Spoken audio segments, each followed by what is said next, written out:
Assalamualaikum warahmatullahi wabarakatuh. Selamat pagi, Bapak Ibu penilai dalam sertifikasi dosen gelombang 1 tahun 2025. Perkenalkan, nama saya Ira Pratiwi Ramdayana. Saya merupakan dosen Pendidikan Bahasa Indonesia, Fakultas Pendidikan Bahasa dan Seni, Universitas Indraprasta PGRI. Video ini dibuat untuk melengkapi salah satu persyaratan dalam pengajuan sertifikasi dosen gelombang 1 tahun 2025, yaitu pernyataan diri dosen dalam unjuk kerja Tridharma Perguruan Tinggi di bidang pengajaran.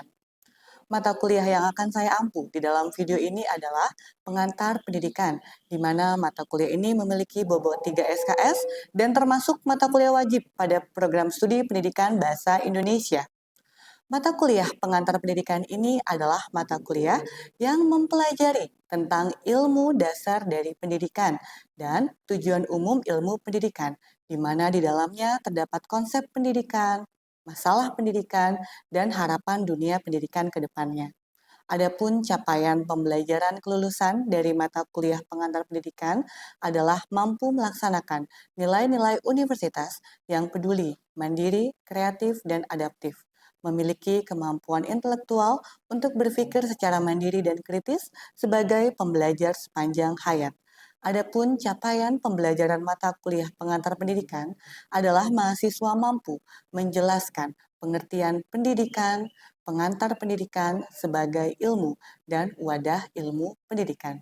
Mahasiswa mampu memahami dan menjelaskan kebutuhan manusia terhadap pendidikan dan menjelaskan aliran-aliran pokok pendidikan.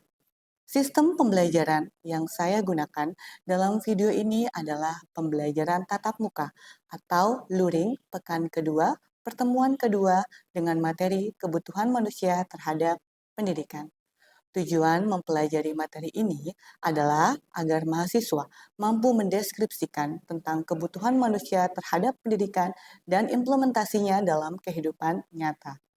Adapun metode pembelajaran yang saya terapkan dalam video ini adalah metode ceramah, diskusi, dan project-based learning, di mana nanti mahasiswa akan saya instruksikan untuk melakukan studi dokumen analisis artikel ilmiah tentang kebutuhan manusia terhadap pendidikan.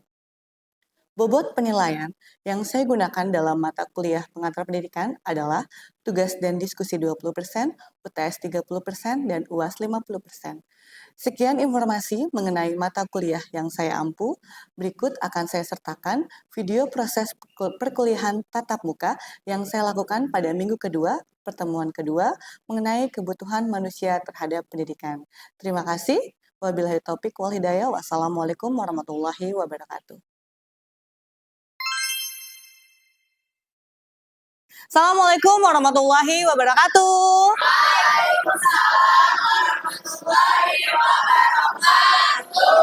Selamat siang semuanya. Apa kabar? Baik ya. Baik, alhamdulillah kita bertemu lagi di pertemuan kedua. Kemarin kan minggu lalu kita sudah masuk di pertemuan pertama, sekarang masuk di pertemuan kedua. Alhamdulillah nanti hari ini kita akan membahas tentang kebutuhan manusia terhadap pendidikan. Tapi sebelum kita mulai, ada baiknya kita berdoa dulu ya. Seperti biasa, berdoa menurut agama dan keyakinan masing-masing agar perkuliahan kita berjalan dengan lancar dan ada banyak ilmu yang dapat kita serap ya. Oke, berdoa, mulai.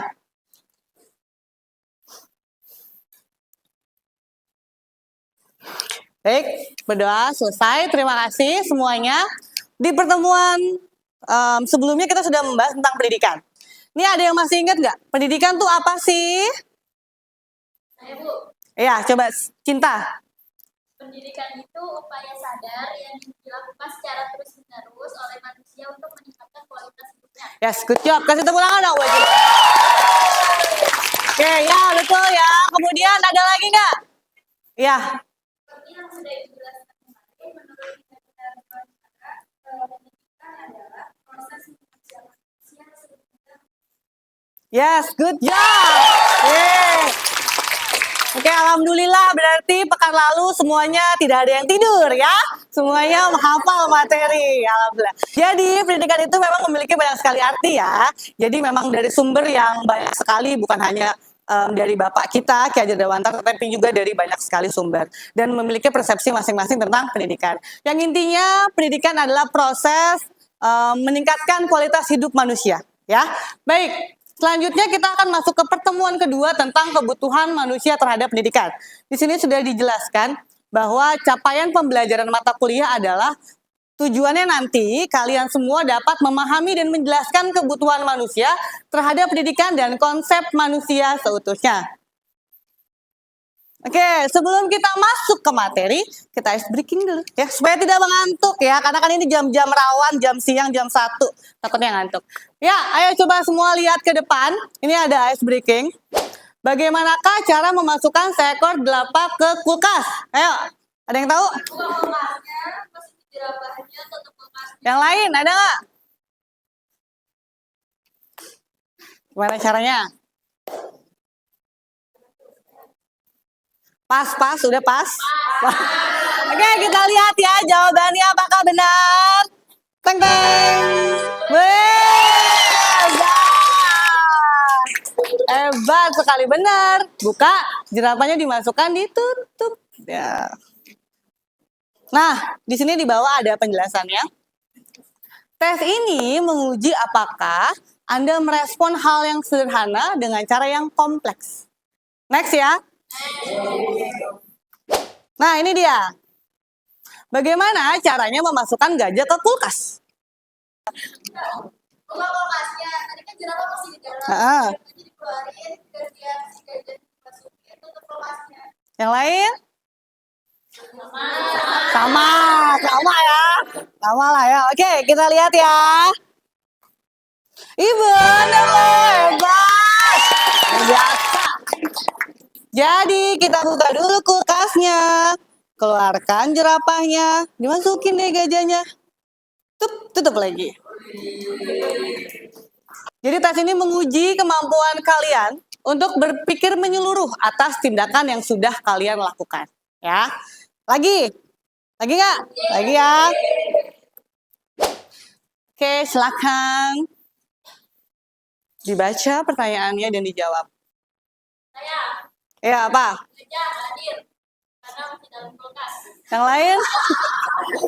Yang lain gimana? Setuju ya, gajahnya nggak hadir karena di dalam kulkas. Coba kita lihat. Bener loh, hebat luar biasa. Benar banget, gajahnya masih di kulkas, belum dikeluarin. Ini juga ada lagi ya. Ini menguji ingatan kalian ya. Jadi nanti kalian ingat nih apa yang terjadi. Oke, yang terakhir, pertanyaan keempat.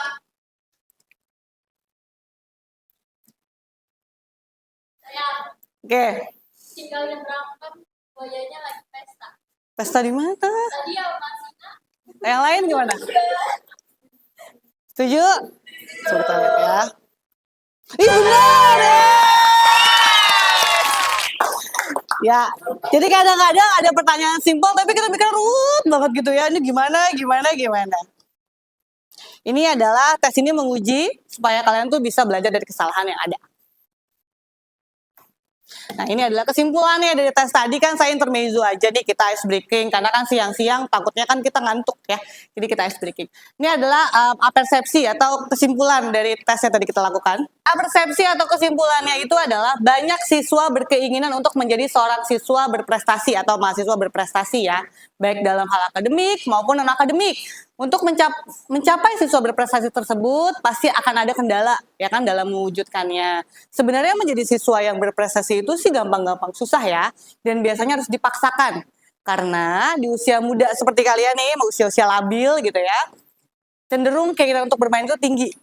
Oleh karena itu dibutuhkan kiat sukses agar tetap semangat dalam belajar meraih prestasi di sekolah. Jadi harus fokus tujuannya apa supaya tidak jadi terpengaruh ya. Baik, tadi sudah intermezzo, sudah ice breaking, kita masuk ke materi kita. Ini adalah terminologi atau istilah dari hakikat.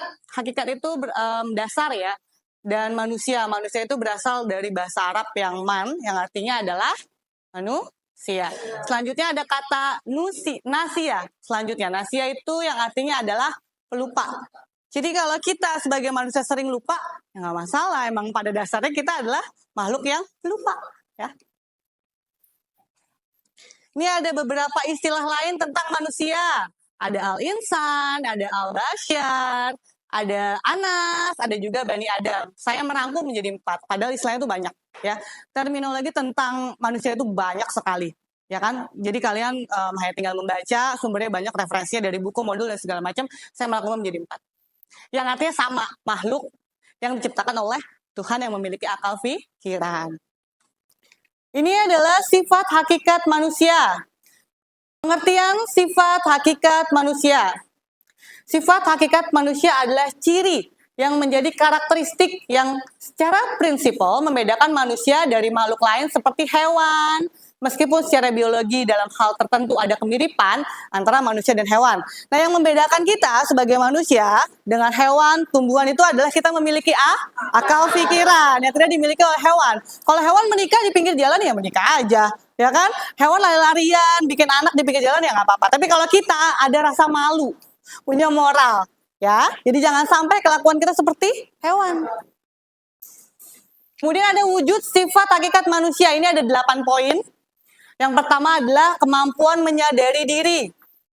Kemudian kemampuan berinteraksi seperti yang kita lakukan sekarang. Ya, belum tentu hewan bisa melakukannya, apalagi tumbuhan, ya kan? Kemudian memiliki kata hati. Kita sering mendengar dalam hati, misalnya kita ingin berbuat jahat, terus tiba-tiba jangan dilakukan. Terus ada juga yang bilang, udah nggak apa-apa lakuin aja. Itu namanya kata hati ya.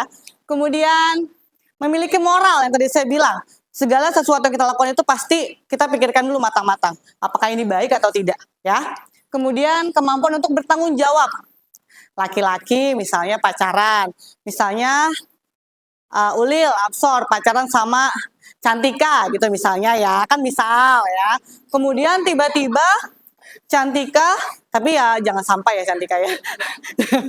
Cantika MBA nih. Nah, laki-laki harus punya tanggung jawab dong untuk menikahi ya, seperti itu. Kemudian memiliki rasa kebebasan. Kita manusia itu bebas, apalagi di usia labil seperti kalian. Itu paling susah untuk diatur.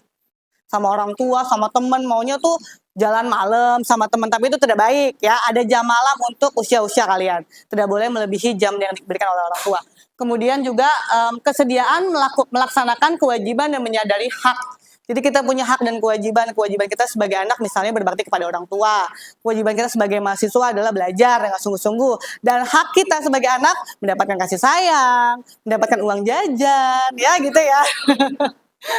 Kemudian kemampuan dalam menghayat kebahagiaan. Kita juga memiliki kelebihan yaitu adalah bisa menikmati kebahagiaan. Ketika kita dikasih hadiah sama orang, maka apa ekspresi kita adalah bahagia. Itu adalah yang dimiliki oleh manusia. Kemudian ada beberapa pandangan tentang hakikat manusia. Ada menurut Islam, menurut ilmuwan, dan beberapa aliran. Jadi ada yang tadi saya bilang bahwa definisi tentang manusia dan pendidikan itu banyak sekali. Dan salah satunya adalah para ahli ada Plato, ada Agustinus, ada Adler. Jadi nanti kalian bisa cari referensinya di internet ya. Nah, ini adalah harkat dan martabat manusia. Hakikat manusia dilihat dari harkat dan martabat manusia. Itu ada 1, 2, 3, 4, 5 poin. Yang pertama, makhluk yang beriman dan bertakwa kepada Tuhan Yang Maha Esa. Kita kan makhluk Bhinneka Tunggal Ika ya, maksudnya beraneka ragam dan memiliki banyak sekali keyakinan. Jadi tergantung keyakinan kita masing-masing. Jika kita Islam, maka kita percaya sama Allah. Jika kita Kristen, maka kita percaya sama Tuhan Yesus Kristus. Ya, jadi tergantung keyakinan yang kita yakini. Kemudian makhluk yang paling indah dan sempurna dalam penciptaan dan pencitraannya. Karena memang kita pada dasarnya adalah diciptakan untuk menjadi khalifah atau pemimpin. Bahkan setan dan iblis saja tidak mau kan bersimpu di depan kita karena memang kita itu adalah makhluk paling indah yang diciptakan Tuhan. Kemudian makhluk yang paling tinggi derajatnya. Ini sudah ada historinya dari zaman Nabi Adam ya. Kemudian khalifah yang tadi saya bilang dan pemilik hak asasi manusia. Kalian sebagai manusia memiliki hak asasi manusia untuk berbicara, mengemukakan pendapat dan apapun. Itu adalah hak kalian. Ini adalah fitrah kemanusiaan. Semua manusia segera fitrahnya adalah makhluk yang bersih, suci, benar, dan luhur, serta menolak hal-hal yang salah, yang tidak berguna, dan tidak terpuji. Pada dasarnya manusia lahir mengandung unsur kebenaran dan keluhuran. Oleh sebab itu, fitrah manusia yang baik ini perlu dipelihara dan dikembangkan dalam hidupnya agar tetap terjaga dan terpelihara sifat kefitrahan tersebut. Lingkungan jangan sampai mempengaruhi kepada hal-hal yang merusak fitrah manusia. Jadi ketika kita baru lahir, itu kan kita seperti kertas suci, yang putih, yang tidak punya dosa, tidak punya salah. Kita hanya anak bayi yang nantinya akan dibentuk oleh lingkungan dan keluarga. Dan faktor terbesar yang membentuk karakter manusia adalah keluarga dan lingkungan yang pastinya ya. Nah, ada beberapa, bukan beberapa sih, tapi ada contoh anak-anak yang memang lahirnya itu suci, bersih gitu ya, tidak salah apa-apa, mereka adalah anak baik, kemudian mereka dibesarkan di lingkungan keluarga yang kurang baik, sehingga jadilah mereka anak yang kurang baik ya. Jadi lingkungan itu sangat mempengaruhi pembentukan karakter. Baik, kita masuk ke dimensi kemanusiaan. Di sini ada 4 dimensi ya. Dimensi keindividualan, dimensi kesosialan, dimensi kesusilaan, dan dimensi keberagamaan. Untuk dimensi keindividualan ini adalah cara kita untuk berinteraksi dengan orang lain atau bersosial gitu. Maksudnya kita tahu apa yang diinginkan dalam diri kita tahu nanti besarnya kita mau jadi apa, lulus dari Unindra mau kerja di mana, itu adalah individu ya. Kemudian kesosialan ini adalah cara kita bergaul dengan orang-orang sekitar, dengan teman, dengan saudara ya, dengan teman satu organisasi mungkin ya. Kemudian kesusilaan. Kesusilaan ini adalah dimensi yang paling menentukan. Kita ini ingin menjadi orang yang baik atau kurang baik. Nah itu ya, itu adalah dimensi yang dimiliki oleh manusia yang nantinya akan menentukan karakter kita ke depannya. Kemudian yang terakhir adalah dimensi keberagamaan. Ini adalah pemilihan keyakinan. Kita memiliki hak asasi untuk memilih keyakinan apa yang akan kita anut atau jalani. Baik, ini ada sosok manusia Indonesia seutuhnya. Tujuan pembangunan yang dilaksanakan adalah dalam rangka membangun manusia Indonesia yang seutuhnya, yang hidup secara serasi, selaras, dan seimbang antara kehidupan jasmania dan rohania, individual dan kemasyarakatan, serta kehidupan dunia akhirat. Hal ini berarti pembangunan yang dilaksanakan tidak hanya memacu kemajuan yang bersifat fisik semata, tetapi juga mengejar kepuasan batiniah yang dilandasi oleh nilai-nilai yang dianut oleh bangsa Indonesia. Jadi bangsa Indonesia ini memiliki misi ya ke depannya akan membangun manusia yang seperti ini.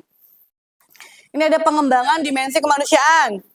Manusia secara individual terlahir ke muka bumi dengan segenap potensi untuk berkembang.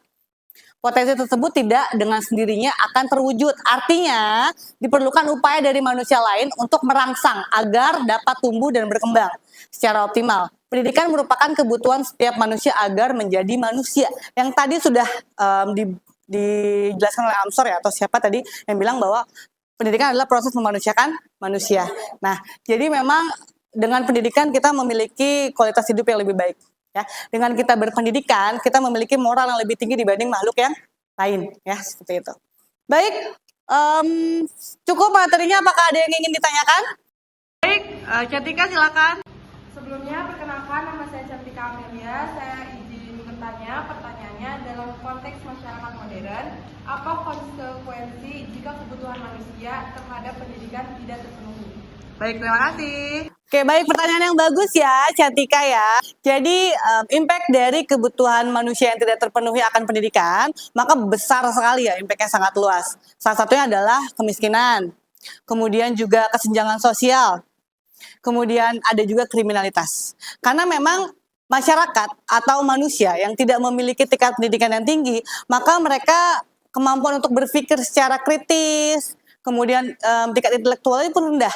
Jadi akan terbentuk masyarakat yang stagnan, yang akan sulit untuk bersaing dengan kehidupan global. Karena memang kan tingkat pendidikan sekarang kan sudah semakin maju, ya kan sudah ada AI, sudah banyak teknologi digital yang membantu kita gitu ya. Jadi jika manusia atau masyarakat tersebut tidak mau mengikuti perkembangan zaman dan tingkat pendidikan yang rendah, maka masyarakat tersebut tidak akan memiliki kehidupan yang lebih baik. Seperti itu. Bagaimana Cantika?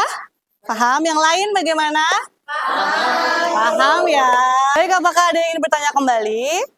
Saya ingin bertanya Ibu. Silakan Hani. Sebelumnya perkenalkan, nama saya Hani Kurnia Safira. Pertanyaannya yaitu, apa perbedaan antara kebutuhan biologis dan kebutuhan pendidikan bagi manusia? Apakah keduanya sama penting?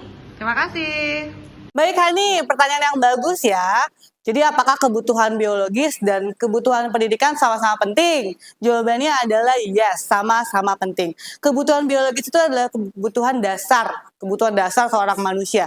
Yang dulu pernah kita pelajari waktu kita duduk di bangku SD, kalau ada yang masih ingat. Kebutuhan dasar itu kan ada primer, sekunder, dan nah itu adalah termasuk kebutuhan dasar. Kebutuhan akan makanan, minuman, tempat tinggal, itu adalah kebutuhan biologis kita. Nah, kebutuhan ini tidak akan bisa terpenuhi dengan tidak dilakukannya kebutuhan akan pendidikan. Jadi harus sejalan. Jika kita ingin memenuhi kebutuhan ini harus dengan adanya pendidikan. Karena makan itu dibeli dengan uang. Uang dapatnya dari mana? Bekerja. Bagaimana caranya bekerja? Dengan belajar, dengan punya keahlian. Bagaimana punya keahlian? Dengan sekolah atau berpendidikan. Jadi kebutuhan pendidikan itu sifatnya esensial dan dalam jangka panjang ya. Walaupun mungkin sekarang kalian belum merasakan impact dari pendidikan yang kalian lakukan gitu ya. Tapi nanti ketika kalian lulus S1 nih, kemudian mau ngelamar kerja, kan banyak tuh job fair. Terus lihat kualifikasinya, minimal S1. Minimal S1. Alhamdulillah udah selesai kuliahnya. Nah, itu yang dimaksud dengan pendidikan yang berjangka panjang. Jadi memang antara kebutuhan biologis dan kebutuhan akan pendidikan itu saling berkesinambungan, ya, terkoneksi. Seperti itu. Baik, ada lagi yang ingin bertanya?